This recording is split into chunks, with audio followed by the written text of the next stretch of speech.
Hello, everybody, and welcome to Friday Lives, our weekly casual chat with content creators from different backgrounds, everything live streaming. Welcome, everyone, and this show, just so you know, is powered by Restream. This Restream Studio is how we do this, and if you are interested in running your own live show on multiple platforms at the same time, such as LinkedIn, YouTube, Facebook, Twitter, and many others, you can check it out right here at restream.io/studio.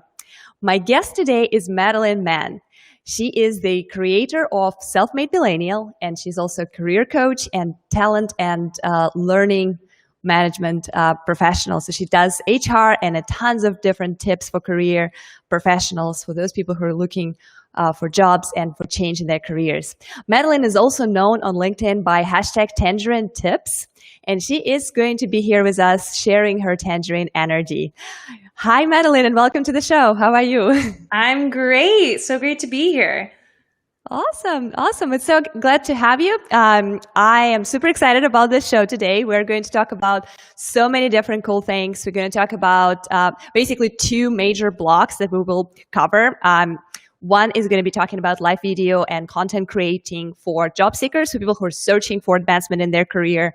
We'll also cover how the things changed now with pandemic and how that affects people who are looking to grow and advance professionally. And we will also talk a little bit about how HR professionals and people who are career coaches like yourself and talent management professionals, how can they leverage live video and how can that be a helpful tool for them to achieve their goals.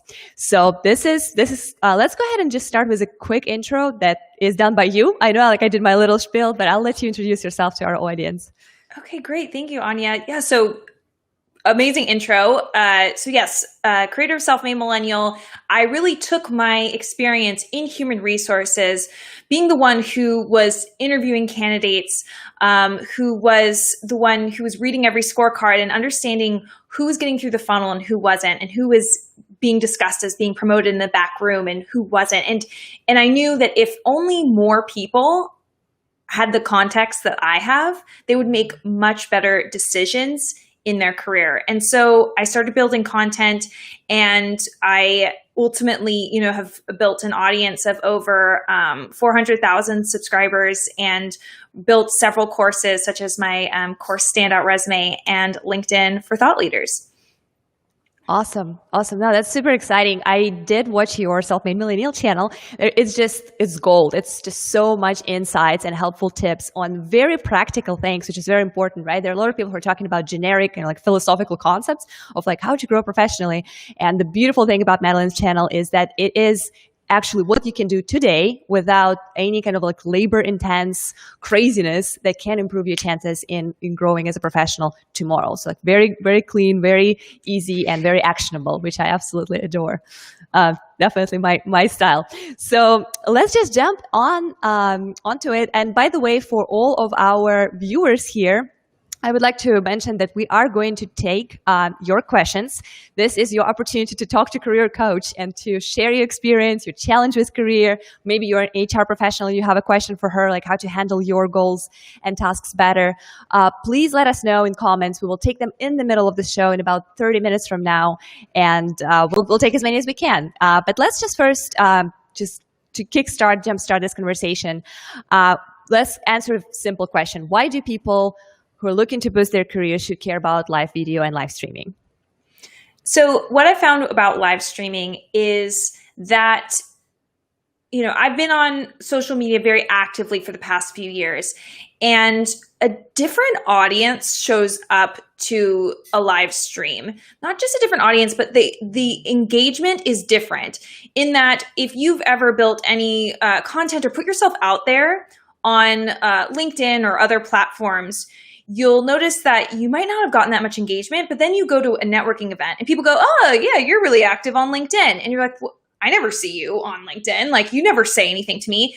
But when you go live, there's a lot of people who are, affectionately called lurkers, who actually then interact. And so I think there's a magic to it in knowing that you are there and you're in this moment with someone, that you're able to connect with people who you wouldn't have connected with otherwise. Awesome. Yeah.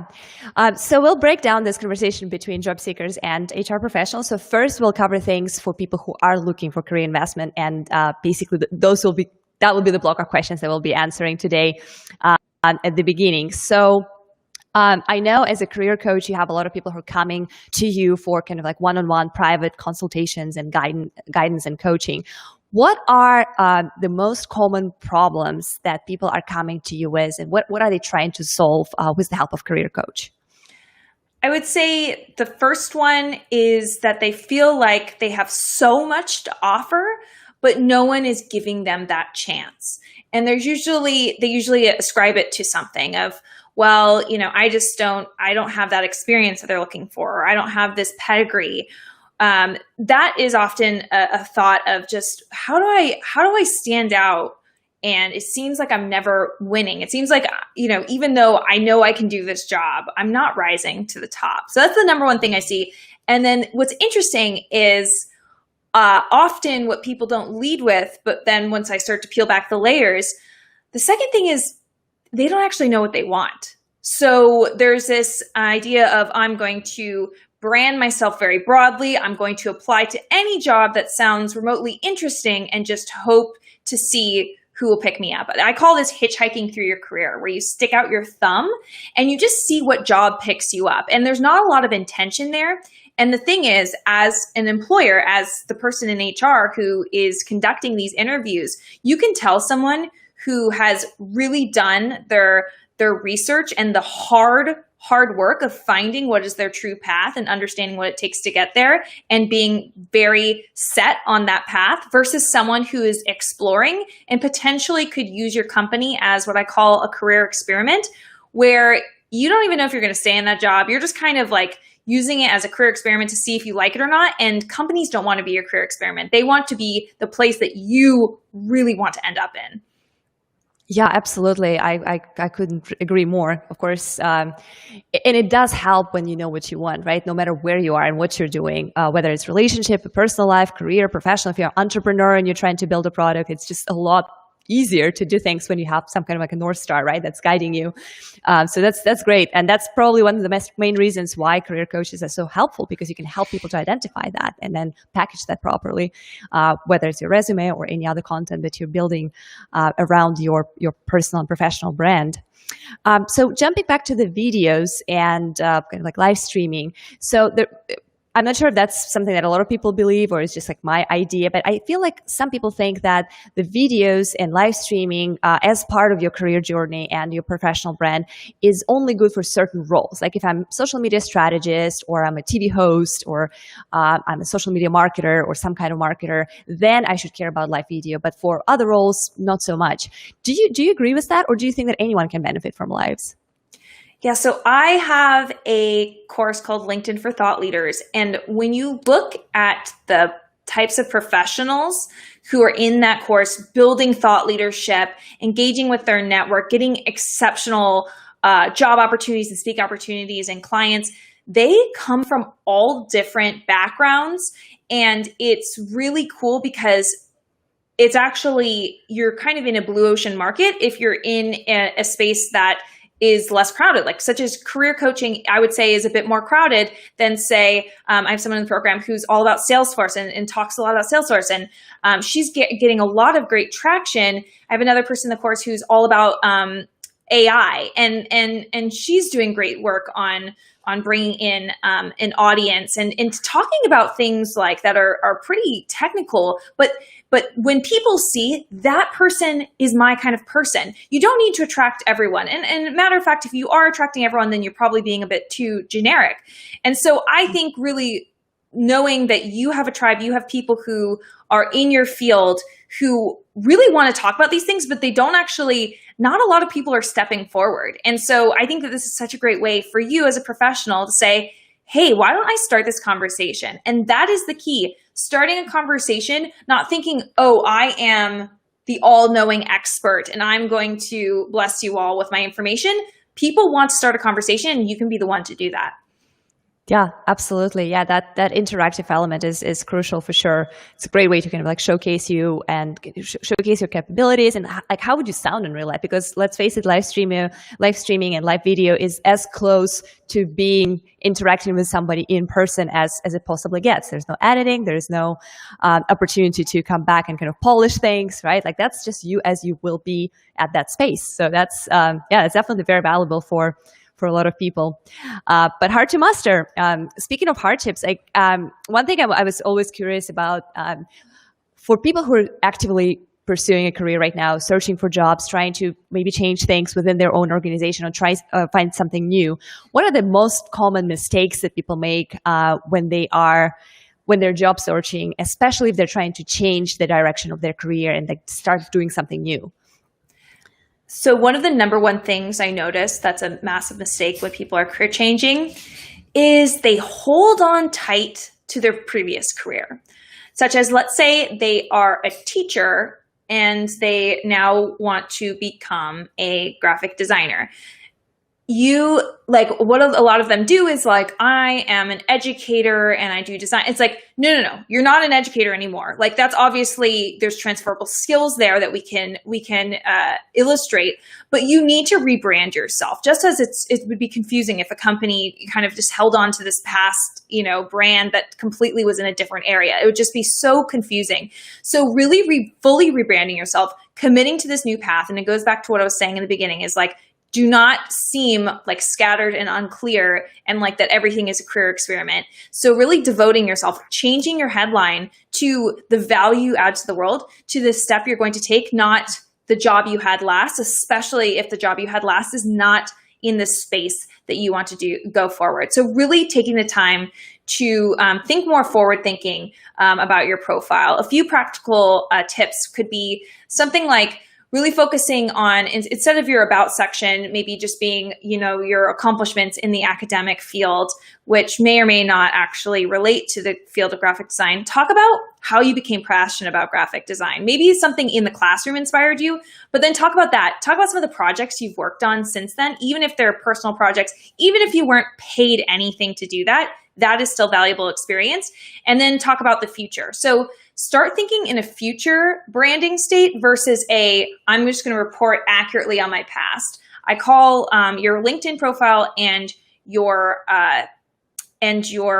resume a sales page, not a Wikipedia page, right? Not recording everything in the past, but selling yourself. That's something that I really go deep in on my course Standout Resume, but like that's the essence of what you need to do.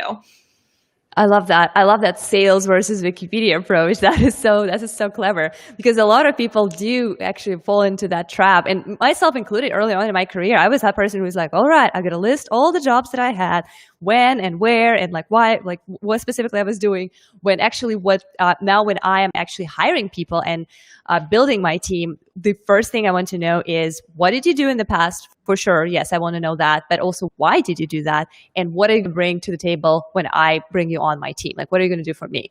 And that is, that's definitely, like, you have to be good at selling those specific things, not just like describing what you've done in the past. That's great. Love it. Wikipedia versus sales. All right. So we all, let's just look at the elephant in the room. COVID-19 pandemic is still huge. We're based in Austin, Texas. So for us, we're one of those states that is really being hit hard with pandemic these days. And of course, a lot of things change with COVID-19 and the job market is no exception. How, in your opinion, with your experience, how is it different now versus pre-pandemic? There's been several changes. I mean, I would say for some people, their career has been completely upended. That if there was if the core focus of your job was to be in person, your life does not look the same right now. So there's a lot of reskilling that needs to happen. I think there's also a lot of the number of applications per role have increased dramatically.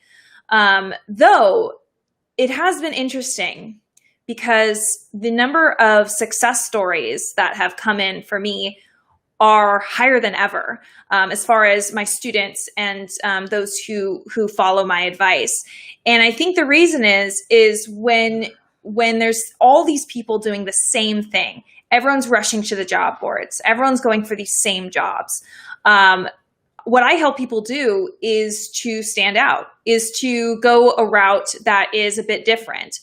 And I've also helped people to create jobs during COVID that never existed before COVID, but are now in complete high demand, such as one person helping rebranding themselves. They worked in the entertainment industry, and now they help sets to be COVID sensitive and COVID compliant. So they go onto sets and make sure that everyone is safe.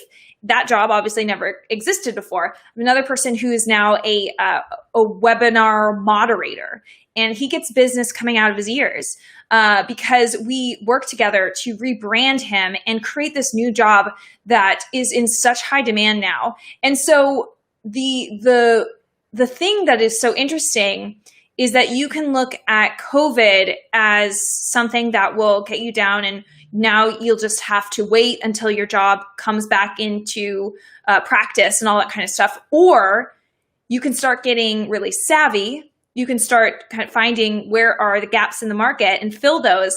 And that has had immense results for my clients, my students, and my followers.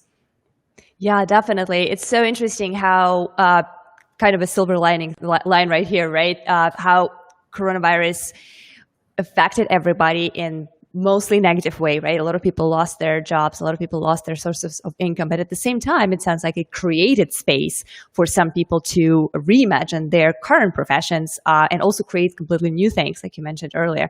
I always find it very inspiring, and especially working with Restream, one thing that I see a lot is how many people turn into live streaming and live streamers and content creators because of coronavirus, because everyone is staying home, everyone is stuck, but at the same time, they want to stay relevant. They want to continue keeping in touch with their community, with their network. Like you mentioned, if you're an educator, that's your students. If you're a marketer, that's your customers. If you're a social media strategist, that's your network.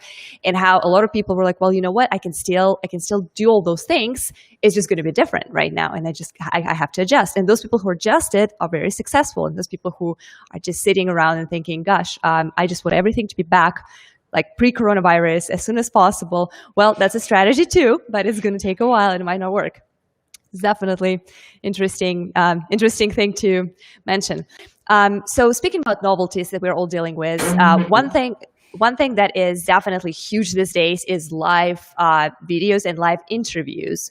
So what used to be in-person experience, when someone is trying to find a job, they're coming to the office and they experience this in-person interaction with their hiring managers and with the team. Now it's all Zoom, right? Now it's all done online and virtually.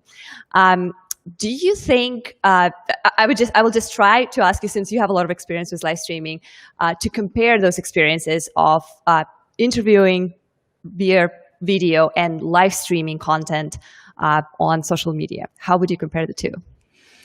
Yeah, I would say that in both there's a challenge of connecting through a screen. And I think one of the key things for both is that while a camera may add 10 pounds, it subtracts 3 cups of coffee. So however you normally appear in real life, you need to amp up your energy a little bit more. You amp it up on a live, you amp it up in a video interview. You need to just bring a little bit extra energy, because if you watch a recording back of yourself, when you go live, you have the opportunity to watch it back. You don't really get to watch back interviews. And so it's actually interesting to watch back a live and take what you're noticing about your mannerisms and put that into a job interview, because I've had so many students of mine, they see what they're like on an interview, like, wow, like I seem like I'm half asleep, but they're just being normal, right? So really thinking about that, trying to focus, I'm trying to do my best right now to look straight into the camera, stuff like that, where you just really want to connect with people directly. And there's just some of these things that are really important to keep in mind. And I have a full video that came out last week that did really well on YouTube about how to have a killer video interview. And I talk about a lot of that stuff. And that has already gotten people some really amazing results. So many people are like, wait, I have a video interview tomorrow. This is great. So there's a lot of tips in there that is amazing how it actually goes live stream and video interviews. There's a lot of crossover. I really love how you basically say, hey, this live videos that you can do is your opportunity to look at yourself and evaluate the quality of your lives, like how you look when in real time. And it's such a challenging thing for me personally. It's very hard for me to make myself go back and watch this live streams that I host, because it's such a nerve-wracking experience, because there's so much that you can find about yourself that is not good. Like, oh, I sound weird, I have this accent, my hair doesn't look good, all kinds of things. So what is your advice to overcome that kind of cranky feeling that I don't want to rewatch myself because this is just odd? So it is going to feel odd. And I actually did on my YouTube channel release a lot of my bloopers, because for the first year or two, I did not go live. I was not as brave as you. And so I did a lot of editing, and I was a spaz and I didn't really know what to say. I would blank out mid-sentence. And the thing to know is that, and I believe you actually even said this on a podcast, is that you said you just need to keep showing up. You need to keep doing it, and it gets easier. And I think that is so important. And the thing is that people find it endearing if you are maybe not your best on screen, and people are actually rooting for you. So just putting it out there, done is better than perfect. And I did not talk like this a few years ago. It's been a process to be able to talk on screen live. It's not simple. Yeah, absolutely. It is not simple. And yeah, say you're brave, but it's it's one of those challenges that you overcome every day. And what is inspiring to me, and I think it's going to inspire everybody else, is that first, yes, your lives will never be perfect. No matter how experienced you are, I don't care how many times you've done that, there will be issues. Technical issues, things that happen around, your emotions, things that are happening in your life, they're all going to affect your performance, and no two interviews are going to be the same. No two live streams are going to be the same, but that's okay. And you're right. The community is always so supportive. People appreciate that vulnerability that you share when you just show up like this live, no editing, no polishing. And I think it's very inspiring and very supportive. So remember that whenever you think it's going to be awful, it's actually probably going to be 10 times better than you expect. So yeah. Let's talk about resumes, right? And how live videos or any kind of video content can supercharge your resume. These days, it's so difficult to stand out. We kind of unpacked that earlier. How specifically, what kind of specific tips can you give to people who are thinking okay, I really want to stand out, but I don't want to do too much. I don't want it to be weird or crazy. Can I incorporate live videos or pre-recorded videos into my presentation to employer in the comprehensive and kind of nice and good way? Yeah. So I've been thinking about this so much, and I guess depending on when folks watch this, I have a video coming out on YouTube this Thursday about how to create a video resume. And the bottom line, Anya, is no one does this. No one creates video or live video for applying to jobs. It's extremely rare. I think it's happened maybe once in my career where someone has sent in some sort of video component to their resume. I'm sure that number dramatically increases if you are in some sort of creative medium where video is common. But from a business perspective, it really is uncommon. And the magical thing that happens when people do that is it's not a guarantee that you'll get the interview, but it is increasing the chances that someone will go, wow, this person put in a lot of effort. Yeah. They seem cool. Or or they share it with their person who sits next to them or their teammate.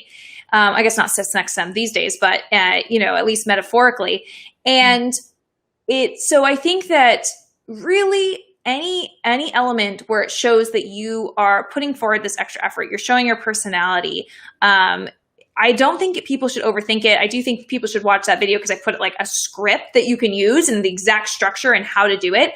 But at the same time, I think a few of the elements are, if you have the time and if you have the focus, adding some custom elements to it. So maybe part of the video, at the very beginning, cutting in a part that says, hi, Restream, I love your company and I really want to work for you. And then maybe there's some more stuff that is more generally widely used across other videos. But there's an element of this person is speaking to that company. This person is saying why they want to work for that company. That's really compelling. Yeah, absolutely. I agree. And I think even if you don't necessarily create content for a specific company, like create a video because you're trying to apply, just the fact that you're practicing and creating those lives and video content, sharing whatever you're passionate about or whatever you're an expert in, it kind of already creates that library of different things. Like for me, for example, I'm obviously not looking for a change in terms of job, but if I ever do, there's this whole thing of content that I created that shows my skills, my abilities, and portrays me as someone who is so the employer can look at me and say, okay, so she's capable of this and this and this. Okay, this is what we need. This is what we can correct, and that's very powerful, and that's already done, right? I don't even have to do anything extra. Speaking of passions, one of your latest posts had this really interesting quote: "Don't follow your passion; it's bad career advice." Can you explain what you mean by that? It's very interesting. Yes. So I work with people at all different points of their careers, and I think they fall victim to they're completely unhappy in their career. And it's because they got this advice to follow your passion. Now, that advice alone is fine, but when you look at what people take that as, they often say, well, what is my passion? They look to their hobbies. They think I love hockey, I love fashion, I love, movies or whatever it is. And they go all in on that career path without focusing on what are my strengths? What are the things that I do where I absolutely rock it and I am able to excel quickly? And what are my values? And a lot of times, like, do I care about coming home to my family in the evening and eating dinner with them? Do I care about working on a collaborative team? Do I like working at a company that focuses on merit instead of who you know? So when you actually look at those components, and then you also look at market demand, so really choosing a job where you will have the actual number of roles is increasing and the salary is increasing, and you can feel like there's job security and you can really grow in that career. When you have those three things, I've just seen those highly correlated to career satisfaction. So that's values, strengths, and the market. And so I really think that we are damaging people by telling them, oh yeah, just follow your passion. Just, become that sportscaster. Like, I don't know that we need more sportscasters. I actually haven't looked very closely at that, but like that is usually what the first thing that people think of versus where's the market at? What are my values? What are my strengths? That's awesome. Yeah, that is very practical and helpful. So you mentioned your course of how to become a thought leader, and that's one of the things that you encourage people to consider and work on within their social media presence and just in general. So why is this important in career contest? And is this something that only C-level executives or director-level people should care about to become a thought leader? Or is this a path or good advice for anybody at any level of their career? So building thought leadership, building your personal brand is how you recession-proof your career. When you think about, a shelf full of products, like a shelf full of toothpaste, the wall of toothpaste at a United States grocery store is just like massive. And you usually reach for the brands that you're familiar with. And not because we know that they're, specifically way better than the others, but familiarity breeds fondness. And it's the same thing in the job market is, people worry about reaching out to people cold on LinkedIn or online or over email. And when you're building a personal brand, it's no longer a cold message. People are familiar with you, even if they haven't interacted with you personally. They kind of get what you're about. They've seen you around, and they feel much more comfortable giving you an interview, reaching out to you when they have a role that matches your headline. And so it gives you this incredibly massive advantage of just simply like expanding your network tenfold or 100-fold by being someone who isn't just, a random black and white resume page, but is someone who's living, breathing, contributing, interacting. Yeah, that's awesome. Yeah, so anybody, no matter where you are in your career, like this, and it's a long process, right? To become a thought leader, you can't just wake up and be like, okay, so here's the list of things. done. Thought leader, check. Like it's basically, you earlier you start, sooner you get where you want to be, and then more options and more doors you can have open for you. Let's get to our questions. They're piling up, so I'm so excited. There's so many cool things that people are asking. We're going to start kind of like chronologically. One of the first questions that we got was, could you explain in short why live stream is better than pre-recorded video? Live interaction, of course. What else? Specifically in the context of job searching, career path. What is your opinion on that, Madeline? So I think that there's different avenues, right? Like I started with pre-recorded videos because the idea of going live was a bit too much for me, and I really wanted to be able to control the message. I would say I also had editing skills and all this kind of stuff. So I felt really comfortable doing that. But I think the wonderful thing about live is, first of all, like it really just like gets you, it makes sure that you really complete the action, right? Like you show up, you're there, you're interacting. And I think it was exactly what you said, Anya, earlier, of showing your authentic self. There's an element of this ability to feel like you're really connecting with someone through a live that sometimes people can feel a bit untouchable over pre-recorded video.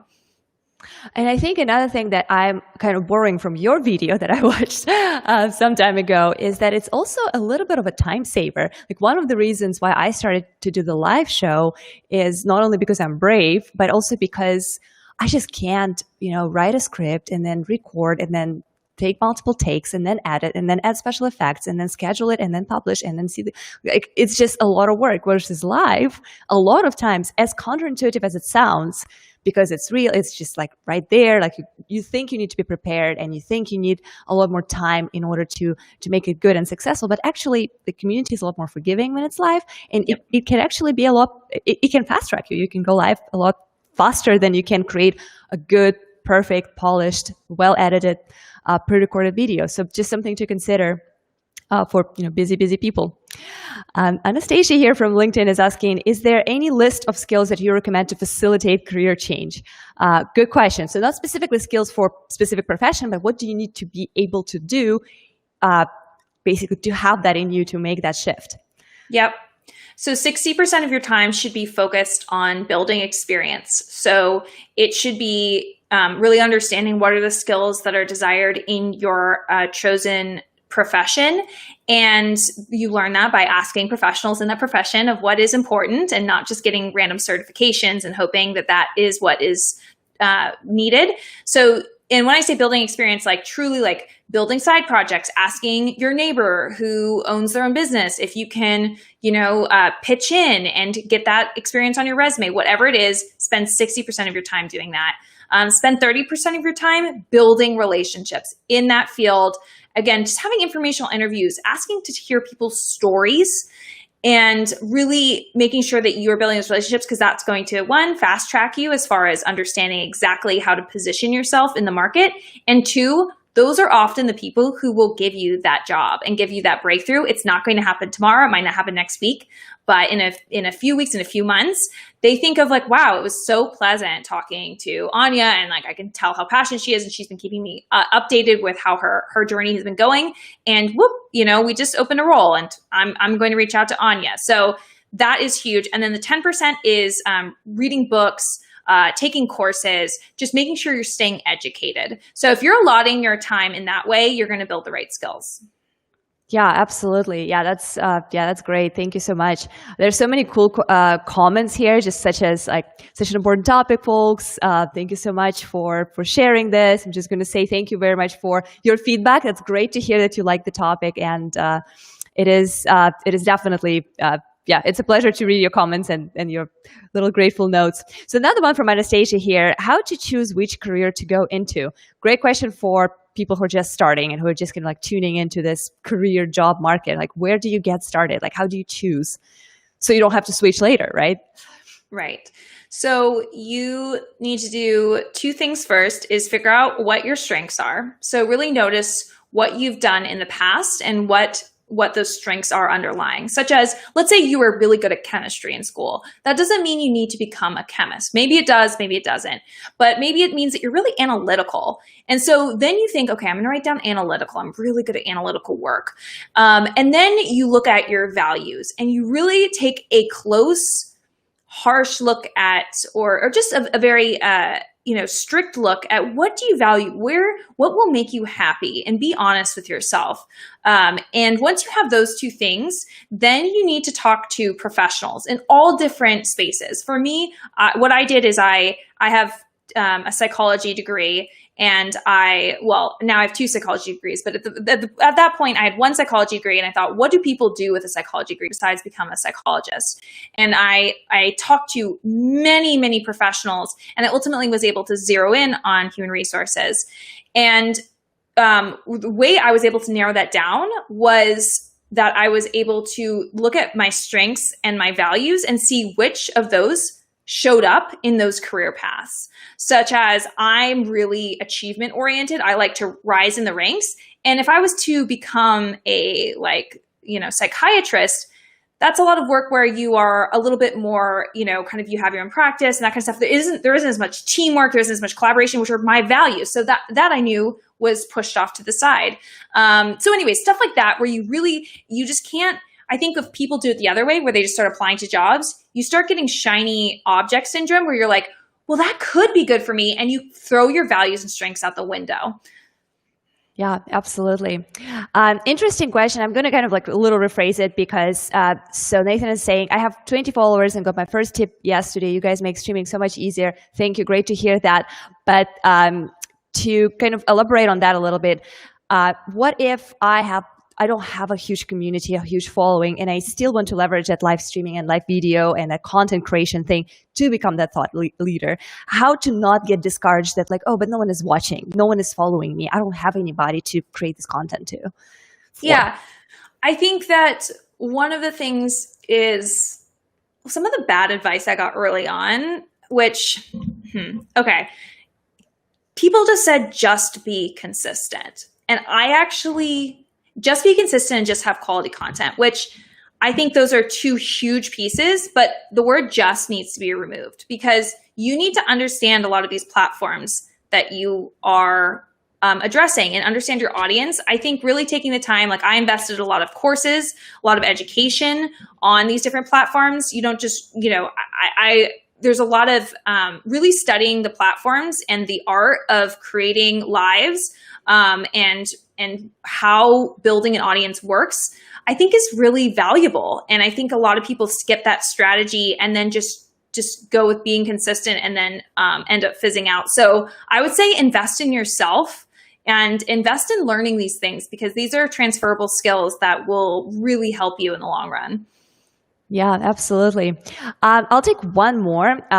It's an interesting question. Any suggestions regarding esports? So I guess both of us are not necessarily experts in that specific field, but I'm curious if you have an opinion on career in esports that is very popular these days among young people to consider either becoming a professional gamer, professional esports athlete, or a caster, commentator, that kind of supporting roles in the area. And how do you deal with requests like, hey, help me understand and navigate the world or the industry that might not necessarily be, something conventional, right?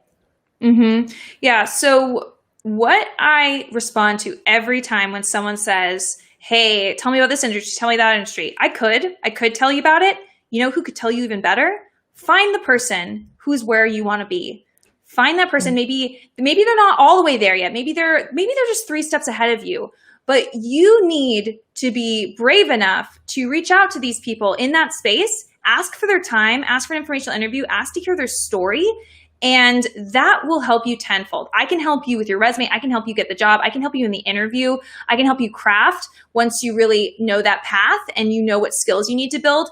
But it's on you to reach out to these people in that space. That is exactly how I got to where I am today. I literally just duplicated my mentor's path of exactly how she rose in the ranks of HR. Do not pave your own path. Other people have done this before.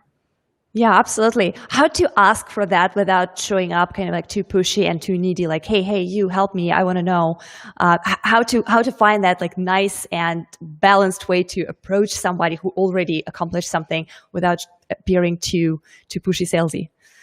Yeah, so I would say that you find something that you find why you're interested in them. So you might say, "Hey, I saw you went from being an accountant to working in esports, and that is a really cool leap. That is something I would like to do. Do you have 15 minutes where I could just hear your story? And I would just love to hear how you got to where you are." Something like that is very flattering to a lot of people. A lot of people want to be a mentor. A lot of people want to help others, but you need to see that person. You need to make it about them because I need, like, people message me all the time. I need this. Do this, please. Review my LinkedIn profile for free. And it's just like, what, it really does. It doesn't get you far unless you really focus on that person and really feeding them with how you see them and just asking to hear their story. Yeah, and I think it's also for me because I do get those sometimes as well. I'm not, of course, not as many because I'm not a career coach or professional, but sometimes people who are kind of interested in the area that I'm working in, specifically influencer marketing, kind of a hot topic these days. A lot of people are interested in kind of breaking into that market. And I think what is really cool if when people asking for your help or for your advice also offer something in return. For example, they can say, hey, so I'm watching your live streams. I know a lot about Restream. I would love to create maybe some content, like maybe write a blog post about Restream to help you spread the word about it. Could you in exchange tell me how to become influencer marketing manager or how to like find that career as an influencer? And that, it is just so much easier for me to immediately say, oh, of course, sure. Like you already did these things. You're offering to help me with these things. Of course, I'll help you in return. And I'm a big sucker for those kind of things. When someone is like, hey, I did this for you. Would you come back to me and like help me with something? I'm always like, yeah, absolutely. So that's Yeah. another trick and hack or strategy. For those who are just joining us, let me introduce you real quick. My guest today is Madeline Mann. She is career coach, talent development manager, and the creator of Self-Made Millennial. Madeline has a YouTube channel that's called Self-Made Millennial, where you can learn a lot of things about how to advance your career. They're great tips. They're very hands-on and very actionable. Madeline is also known on LinkedIn by a hashtag tangerine tips. You can find a lot of posts and a lot of very short, actionable items that you can just find on LinkedIn and follow. Speaking about tangerine tips, what's the deal with tangerines? Like you have them on your LinkedIn profile, and you have that hashtag. What's your relationship to tangerines? Yes. So I decided early on that orange was my brand color.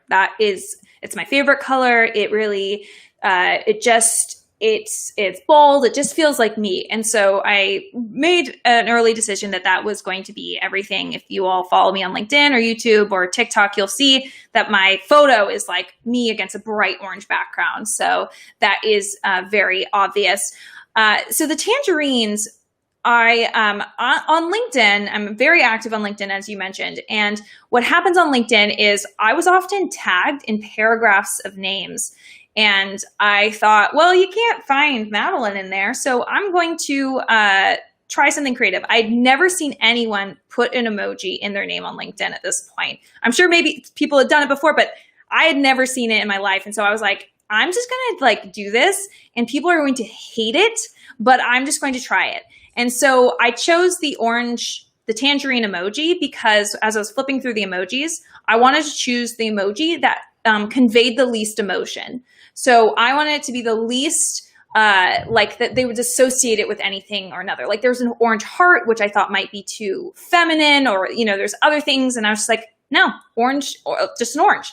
It's just associated with being refreshing. And so I just started using that, and it kind of took off where I started having this affinity for it. Now it's like part of my logo and all that stuff. So yeah, that's the origin story. That is so cool and so inspiring. Yeah, I love how you were just bold and brave to be like, you know what, I'm just going to do something that no one else does. And if people hate it, well, too bad, because it's good to have this kind of polarizing reaction to things like that. Not necessarily something controversial, but like either people hate it or love it. No one is neutral about it. I think it's brave and kind of cool. Like I love that. every time I see your LinkedIn profile or see you in any kind of notifications, I'm like, oh, the tangerine thing. That's awesome. So let's switch gears a little bit here and talk a little bit about live streaming and live video from HR professional perspective. So if you are an HR or a talent management person, why should you care about live streaming? Why should you hop on that train? I think that the human resources profession, it's so interesting because I think what human resources professionals talk to about each other is there's a lot of great camaraderie there, and people who are passionate about human resources really truly are, and there's so much nuance to the profession. I think the other side is that human resources is something that people like to, what I call, overhear. Where in a lot of platforms, you want to create content where other people who might not be your exact target audience overhear that content and then share it with more people who are your target audience. So with human resources, our work touches everyone in an organization and it really impacts everyone. And so if you as an HR leader, even if you are speaking to other HR leaders, people will want to hear that message, even if they're not in that exact space a lot of the time. Yeah, that's great. So one thing I've always wondered about is that for an average HR person, being great on camera, being great at live streaming, being amazing content creator that has the skills that are required to be comfortable with streaming is not something that people would typically think about, right? There are other skills that talent management people have to have, and that's not one of them. So how would you describe some steps how to overcome this struggle, and should they overcome it? Or if you think you're not good on camera, you should just completely ditch this whole live streaming thing? Yeah, I think that for me, what helped was preparation. So I am someone who is not all that in favor of winging it. I would say in the past year or so, I have become a lot more comfortable with winging it. But what I really focused on was really understanding, okay, here's what I'm going to say in my intro. And here are all the points I'm going to say, and really making sure that you come very prepared, because I think it's a misconception that people are just born being able to wing it. Some people totally can, but I think giving yourself those notes to fall back on and really practicing, I think it can make a huge difference. Awesome. Yeah, one thing I'm seeing, also coming back to the coronavirus topic, is that a lot of HR professionals these days, when forced to be virtual and online, kind of start to realize that, hey, this is a great avenue for me to share some insights, some behind the scenes, some values and things about our company, so people could resonate with. Do you think that even after coronavirus goes away, hopefully very soon, do you think that tendency of HR professionals to use live video and use live streaming in order to give a sneak peek into their world, into the world of their teams and companies, will stay with them? I think that a lot of people who I've spoken to of all different generations, I think especially older generations, just avoided a lot of online webinars and doing like live events and stuff, because they had cultivated such a skill for live, like in-person things.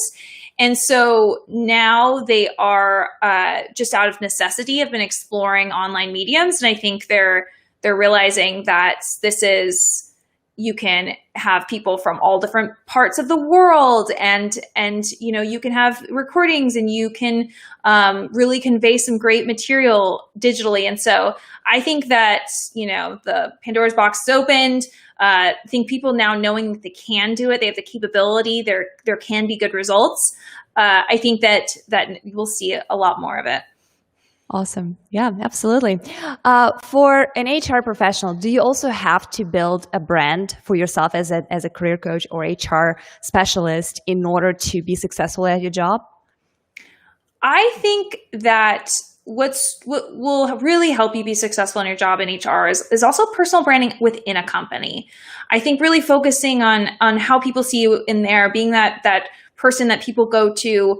And a lot of the work of a HR professional is pretty thankless and behind the scenes. And so really taking the time to build that personal brand so that people understand not only your value, but the value that you want to provide them and serve them. In HR, you are really serving other people a lot and really making sure that their experience is as great as possible.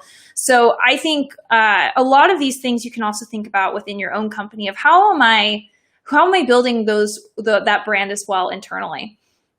Yeah, absolutely. It's a very supportive role. But yet when you have this online presence and that personal brand, it helps to build that trust, right? I would definitely be more comfortable interviewing and communicating with HR professional that I can watch live and kind of like get my impression and my kind of expectations of what kind of person that is, than someone who is just, a name on, or like a phone number or an email address, right? That's just completely not a personable thing. So definitely great advice. You're very active on LinkedIn. What is your prediction about LinkedIn Live, and how is this going to evolve in the future and help career seekers as well as HR professionals? I think that LinkedIn Live, I would love to see how it evolves. I think that there's a lot of good traction with it. I think people are showing up, and I think that there's just that element of lives that I've seen work really well on other platforms that I think LinkedIn is ready to roll out on a wider basis. As we both know, not everyone can go live on LinkedIn right now. And the people who I'm seeing do it are doing a great job. And so I look forward to see how it rolls out. And I've definitely been a fan of it. I think the only other thing is just the problem with LinkedIn, or not the problem, but one of the components of LinkedIn is that it's what I call stumble upon content, where people don't necessarily, search for something or subscribe to something on LinkedIn. It just all kind of streams down. So I think the behavior patterns on LinkedIn will need to change, either features wise of really enabling people to be able to show up properly, or also just like, if you're a busy professional looking on LinkedIn between meetings, you're not going to show up to a live for very long. So really figuring out that balance. Yeah, absolutely. Discoverability is definitely one of the challenges right now. But also another thing I think that's interesting, I hear that feedback a lot, like, oh, it's so hard to be discovered on LinkedIn. It's so hard to convince people to stick around the whole live stream because professionals don't have an hour to waste, or to just kind of spare during their working days and hours. But I think it's important to understand, as a person who does live streaming on LinkedIn on a regular basis, it's okay if people experience just part of your content. It's okay if they tune in for 15 minutes, get their question asked and answered, interact with you. If you're doing some kind of a demo, they can watch and say, oh, okay, now I see how to use that tool or how to apply that skill, and then continue with their own day and their own thing. But it's still very valuable for them, even though they don't necessarily consume it the way they would consume a YouTube edited video from start to finish, making notes, making comments. So it's a slightly different animal, I think. So I guess wrapping this up, you are on camera a lot. You have tons of videos on your YouTube channel, and you have a lot of LinkedIn content. A lot of them is video as well, and live streaming. How do you, of course, it's tiring to be on camera all the time. So what do you like to do, or basically your own passions and your own hobbies or interests when your cameras are off? Yeah, I would say that I love just kind of going for bike rides with my husband. We bike around a lot. We have like a garden out here. And so gardening, just kind of being outside, experiencing, we really like kitschy places. We like kind of like themed, we did like a theme bed and breakfast once where it was like 50s theme. So we just kind of like a little bit wacky, interesting experiences. Any tangerines in your garden? Yes, I do have a tangerine tree. I have orange roses as well. That is beautiful. I love how you stick to this brand. I chose that color. This is going to be my reality. This is going to be me. This is awesome. It was so lovely to talk to you, Madeline. Thank you so much for taking the time and for sharing your great advice and your tips and answering all the questions. I'm just going to real quick one more time show Madeline's channel, so you can find her on YouTube under Self-Made Millennial. All kinds of tips about career coaching about how to find your passion, how to improve your resume. And of course, she also has her own personal website. It's madeline.com. You can get in touch with her there, and of course, find her on LinkedIn, connect, get to know each other, send you invitations. I'm sure we're both pretty open to any kind of connections. If you have any feedback, any questions, any comments outside of this show. It was great to have you. Thank you so much. Thank you so much, Anya. All right, I'm going to hide you now and just do my quick little outro. For everybody who was watching us today, thanks a lot for showing up. It's great to have you, and I appreciate all the questions. I appreciate all the comments in the chat. Next Friday, we're going to have another great show for you, so please remember that every Friday between 11 a.m. and 2 p.m. Central Time, we're running those shows, and we will be announcing our next guest next Tuesday, I believe. Please let me know in direct message or in comments if you like the show, if you want to see anybody else as a guest, if you want to suggest any topics, any kind of thing that we'd be interested in learning more about, someone I should interview to make you happy. I look forward to your feedback. That would be great. And other than that, you just have a wonderful rest of your Friday and a fabulous weekend. Thank you and bye.